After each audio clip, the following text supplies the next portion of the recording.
And so you just twist it off, and inside it, oh, and inside of there, an extra battery in the turret cover. Ingenious. I love it. Love it. What's going on, guys? Today we have the Sousa Optics Mantis 1-6x24 30mm scope. This is sitting on top of my Ruger 1022, but it will perform very well on, say, your AR or anything else that you would like to put a low-powered variable optic onto. For me personally, I really like the look of a low-powered variable optic sitting on top of a Ruger 1022, so there it is. I want to thank Optics Planet for sending this one out to give you guys a good look at it. We're very happy they did. I am extremely pleased with this scope in 3 aspects: function, form, and price point. And we'll get right down into that here in just a second. But if you want to take a closer look at this one, I'll have an affiliate link down there in the description box down below to Optics Planet. Let's go ahead and get started. First and foremost, low-power variable optics have come a long way over the years, and they've gotten the prices down and the magnification from one out to higher and higher magnifications over the years. And this one is a true definition of low-power variable optics progression over the years. Like, for example, at 1 power, very minimal image distortion. There is just a little bit. Again, I would expect that for this price point. However, this does excel where other more expensive low-power variable optics fail, such as a red dot that actually works in the daylight. This Mantis optic by Sousa has an etched illuminated reticle, again, that you can actually see in the daylight when it's up there at its higher power setting. This goes from 1 power all the way up to 11 power on its illumination, and is actually very convenient in that you have a spare battery compartment that they utilized on one of the scope covers. How ingenious is that? That is very nice for, I guess, if you ever needed to, you have a spare battery sitting on board. So very well thought out and use of a little extra space on there. The reticle itself inside of there has BDC out there and is actually extremely easy to use. It's a very user-friendly reticle in my opinion, in that it draws your eye to the center of the reticle itself with the 2 horseshoes and a dot in the middle. Very clean and organized, as well as having that BDC out there. Now again, I have this on my Ruger 1022, so I'm using the BDC with 22LR, and in that you would just simply sight this in for whatever distance and grain weight that you may need.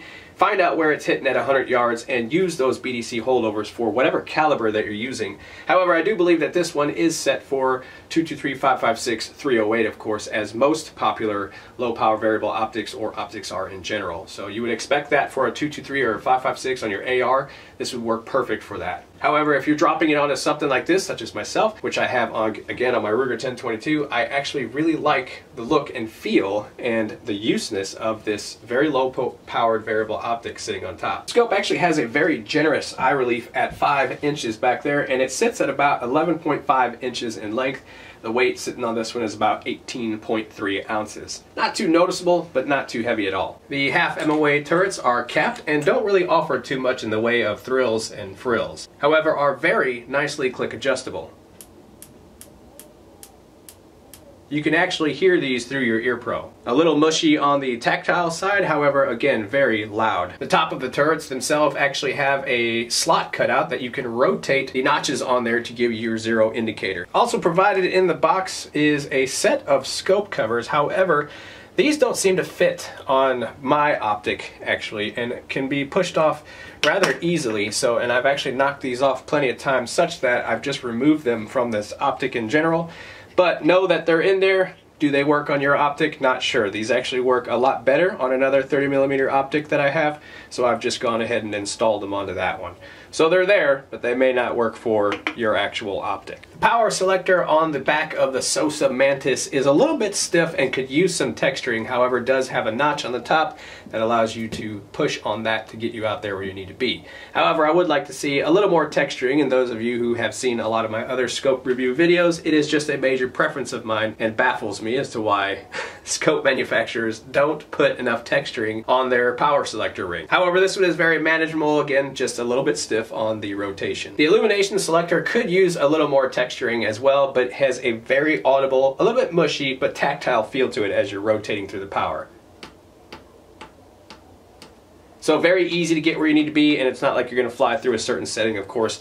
being a illumination reticle, you're really not trying to find exactly where you need to be. You're just going to roll through it until you find the illumination you want. However, I do like the fact that you can start off with 11 or you can start off with 1, basically rotating this to whatever direction you want to right away. 5-inch eye relief on here makes for an extremely user-friendly optic. However, the eye box in there could use just a little improvement whenever maneuvering this rifle around. However, for a general plinker or a 22 rifle or just a standard little hunting rifle like this one right here, I don't find the eye box to be too much of a problem. In my usage of this optic, it is an excellent price per function optic. I like the low power variable optics in general, and this one is a great addition to, say, a Ruger 1022 or whatever it is that you want to put a low power variable optic on. I don't think you can really go too wrong with this price point and the function that this optic has to offer. This is an excellent short to 100 yard scope, and I'm pretty sure anybody with better eyes can stretch this thing out past 100 yards with no problems at all, in that the reticle inside of there is actually very clean and crisp and very usable at distance. Again, an excellent scope for general plinking, but I do believe that this scope can actually be used in a more serious role. In my testing, I would have no problems putting this on, say, a home defense AR or type of rifle like that, using the illumination at night if I need, or daylight if I had to. I wouldn't have too much lack of confidence with this scope right here. And so in my opinion, I think Sousa actually achieved their goal in trying to match the perfect optic to an AR-15. In my testing, in certain areas, this optic actually outperforms some of the other more pricey optics out there that I've tested in the past, mainly due to the fact that you can actually use this illuminated reticle in the daylight with zero problem. Alright guys, that's all I got for you for right now. I want to thank Optics Planet for sending this one out to give you guys a good look at it. We really appreciate them supporting the channel.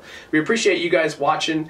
I don't think you can really go too wrong with this Sousa Mantis, this 1-6x24. In all reality, if I had another one, I'd probably put this on anything else that I wanted to put a low power variable optic on without hesitation. I do believe this is an excellent purchase, again, per function that you get out of this. So anyway, I'll have that affiliate link down there in the description box down below to Optics Planet if you want to check that out and get a closer look at it, if that covers anything I didn't cover. If you have any questions, hit me down there in the comment section down below, and we will see you guys on the next video. Be sure to hit that like button.